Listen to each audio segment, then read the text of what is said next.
Hey Booktube, I'm Nicole and this is Dusty Book Sniffers, and today we are talking about the book The Dangers of Smoking in Bed by Mariana Enriquez. So let's get started.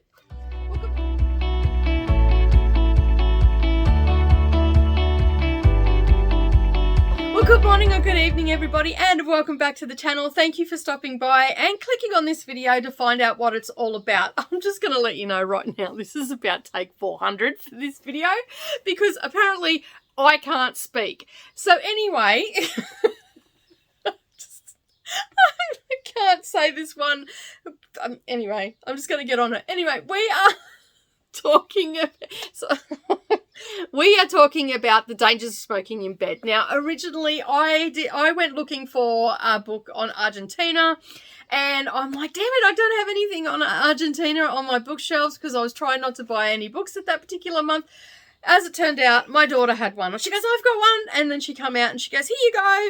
And she gave me this. And I said, what's it about? She goes, I have no idea. Anyway, so I went and did a little bit of research, and it is a collection of short stories. It is the second book from this author. The first one is The Things We Lost in the Fire. So yeah, and this one was shortlisted for the International Booker Prize in 2021. So it is a place of, it's talking about, and the word that I can't say is that one right there. So you all can say that now. I'm not even going to try because my tongue is just not wanting to work today. So it's a place of nightmares, twisted imaginings, where missing children come back from the dead and unearthed bones carry terrible curses. It has stories that shine the light on the violence that grips the urban madness and giving voice to the lost, the oppressed, and the forgotten. Lucid and darkly poetic, unsettling, otherworldly, these tales of revenge, witchcraft, and fetishes are a masterpiece of contemporary gothic and bewitching exploration of dark inclinations that threaten to lead us over the edge. I read that and I had high hopes for this book.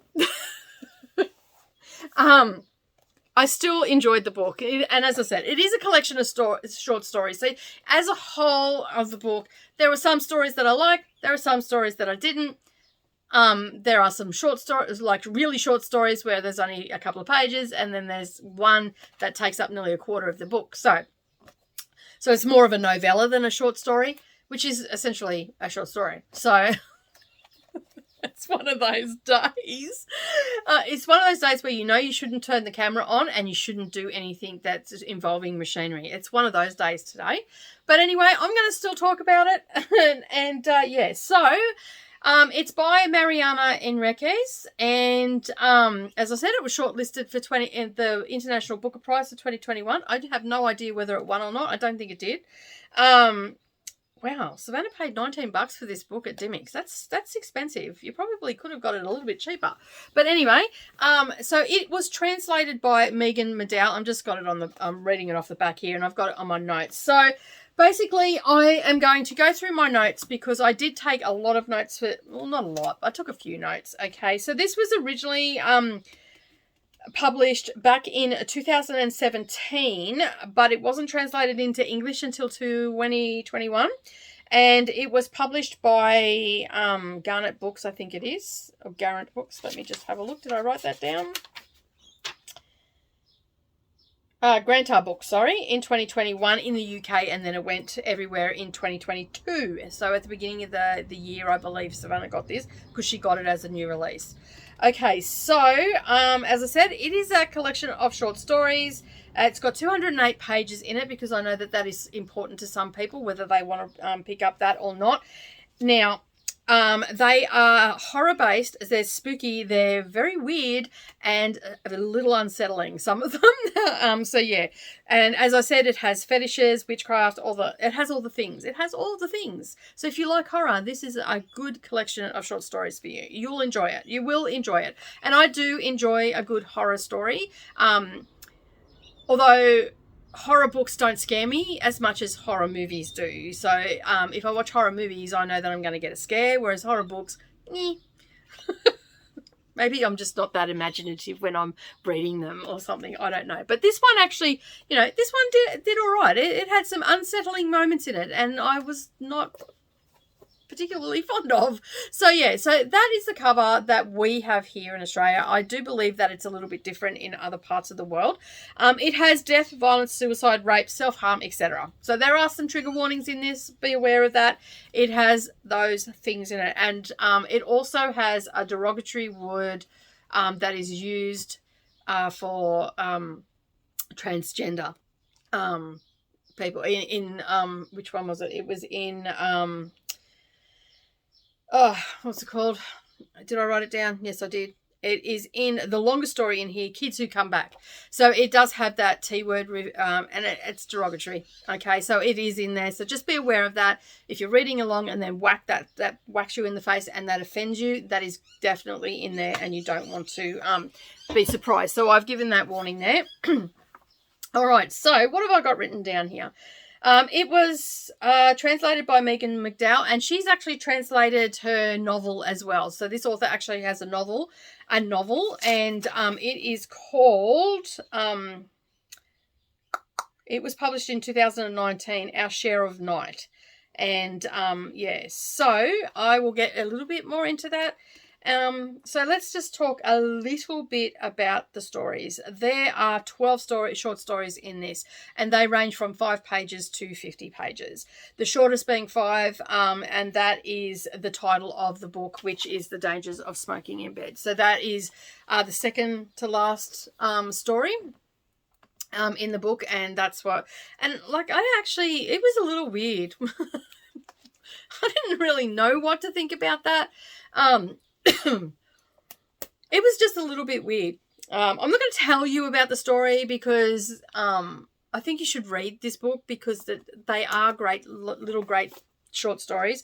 So basically, I am going to read the first line to you of that, and I'll just apologise here for my reading skills. They're not great for reading out loud. I can read in my head really well. When I go to verbalise it, it doesn't happen. So The Dangers of Smoking in Bed starts off with, was it a nocturnal butterfly or a moth? She had never been able to tell the difference.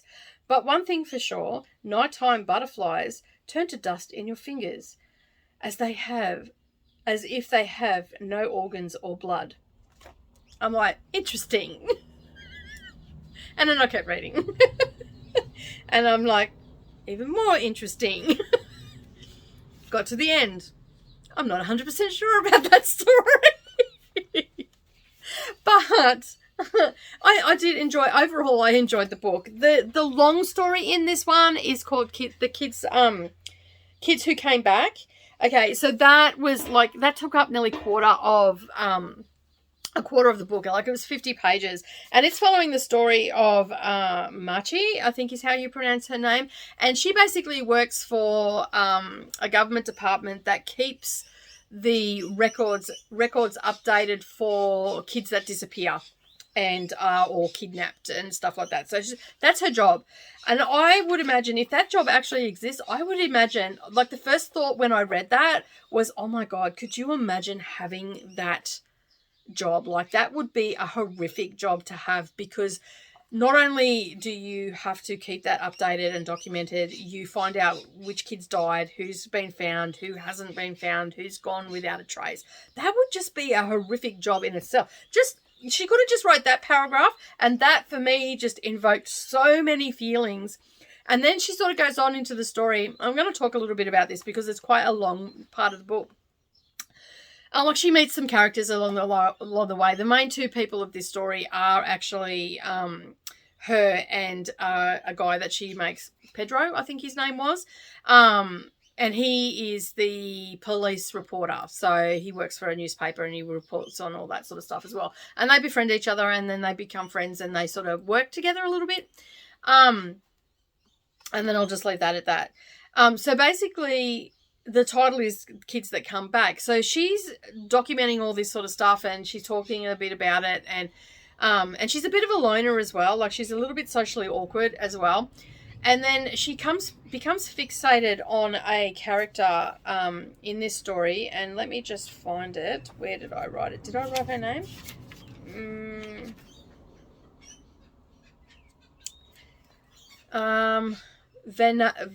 Bernardus, I think is how you pronounce the name. So, so she becomes slightly obsessed with her, and she wants to find, and this is the story that has the T word mentioned in it. And so she's talking about all this stuff that's going on, and there's prostitution mentioned in this, and it's sort of highlighting that, like, she's focusing on the fact that there's so many girls have gone missing, so many girls have just disappeared without a trace, and it's talking about like human trafficking, prostitution, and all that sort of stuff in it, and like kids that are disappearing. But anyway, she's focused on this girl, and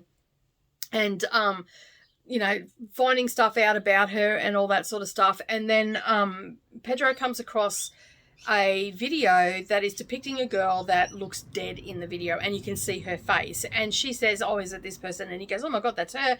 And then a couple of days later, she mysteriously appears again, and then it goes on to a whole thing about all these kids that are just mysteriously reappearing, and I'm not going to talk any more about it after that, because it is a good story. I really enjoyed it. I think I liked it a little bit more because it had a little bit more meat to the story. There was a lot more pages to that story. Like, I do like short stories. Some are just flat out weird in this book, like, and I'm just like, what did I just read? But overall, the book is really good. I really, really did enjoy it. A lot of fun. And I mean, any book that you can, like, you read it and you put it down and go, what the hell did I just read? In my eyes, is a good book. But at the end of the day, I've still only given it 3 stars, because I think I didn't enjoy it as much as I thought I was going to enjoy it. And it wasn't, I don't know whether it's lost something in translation, maybe. I don't know. But anyway, I like a majority of the stories, and I only really enjoyed maybe 4 of the stories in it. The other ones I could have just not read, like the Dangers of Smoking in Bed story. I could have not read. Like, it was just ridiculous. It was ridiculously short, and it was just, I don't know. It didn't make sense to me. Maybe I missed something, I don't know, or something was lost in translation. Like, it was a little bit, how you going with one part where there was a fire, and then she was thinking about how a person died in that fire, and then she was having graphic thoughts about that person, and that person could not move, like she was disabled, and she was looked after by her daughter, who was also elderly, and all the rest of it, and the daughter got out, and yeah, so a bit, pretty much just the spoilers, a bit late for that now, but anyway, I know the majority of the people that are on this channel that comment all the time are probably not going to read this. There's only going to be a select few that may pick this up, so I don't know if Criminoli has read this yet, or whether MJ has read this yet, or whether who was it that I was going to mention? I've forgotten now, but anyway, those 2 are the main ones that I know read horror. So I don't know if they've read it yet, so I'm sorry to you guys if you haven't read it. It's 5 pages, you're not missing much. Just saying. But as I said, the other one, I actually really enjoyed that, and there was a couple of other ones that I thought, yeah, this is pretty good. This is interesting. Like, this would make a really interesting novel, because a lot of time when I read short stories, I think to myself, you know what? If she had just kept writing this would have been a fantastic novel. And there's a few of those stories in here that if she had kept writing and developed it a little bit more, it would have been a really good novel. So I've given her 3.5 star rating. On Goodreads, it's only 3 stars because I can't give half-star ratings, and it wasn't a 4-star read for me. But I have been intrigued to pick up her novel, because I like her short stories, and I'm thinking that her novel will probably be pretty good, because, as I said, the one that was 50 pages in this, it had some meat to it, and I really enjoyed it. So I'm guessing that if that's her style of writing, her novel will be good as well. Now, as I said, it's called Our Share of Night, and it was published in 2019. I haven't purchased it yet because I've only just really wrapped up this book, and I've only just started reviewing it. So I'm probably going to get that probably a bit closer to Christmas, and I probably won't read it until next year in the spooky season. Sorry about that, I just dropped something before I lose it. It's my bookmark of all the books that I have to review, and I'm so behind because had pretty much 6 weeks off, so I'm really, really behind. So basically the pacing of the stories was pretty good too. Like in short stories, I don't find that pacing is a problem because they keep it moving pretty quickly. I have read some short stories that I've just gone, oh my God, why are you droning on? And I've just shut them and which was that was... Ooh, there it goes. I just dropped it. Hang on a second. This one here, the Purple Swamp Hen. Don't waste your time.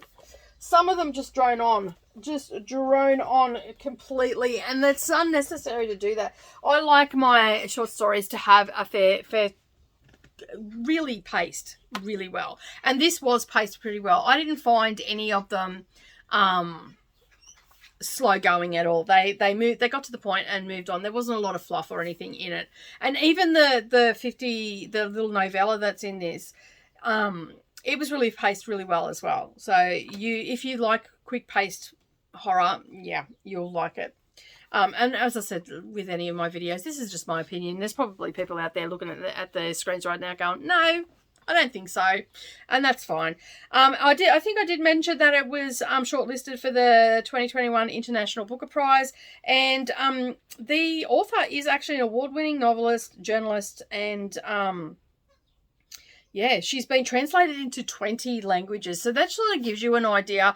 I find with some translations where they're just one-offs or stuff like that, or they've only been translated from theirs into English and that's it. They're a little bit hit and miss, but when I look for translated works, I look for someone that's been translated into more than 5 at least, and if the more the merrier. So it sort of lets me know, that gives me an idea that that it's going to be a good read. Like it's going to be at least a 3-star read. And I know that this is probably not going to be the cup of tea for a lot of people, as I said earlier, but I am looking forward to picking up her novel and giving that a read. And so as soon as I get that, you will know, because I'll do a whole video and then we will discuss it a little bit more after I have read it. Now I better, while I remember, take that tab out before Savannah sees it, because it's her book and I'm not allowed to mark her books. It's very difficult to read her books. It's like this. But anyway, that's neither here nor there. I actually enjoyed it. 3 stars, 3.5 stars from me. If you like the quick, sharp, short stories that involved, fetishes, witchcraft, otherworldly stuff, this is gonna be right up your alley. I highly recommend it to you. And I'll keep you posted about her novel that I read. But that's it from me today. Thank you so much for joining me. If you've made it this far, don't forget to subscribe to the channel and hit all notifications, and then that way you're not going to miss out on any future posts. And as always, like the video as well. Leave me a comment down below, and remember, keep turning those pages, and I'll see you next time. Bye for now.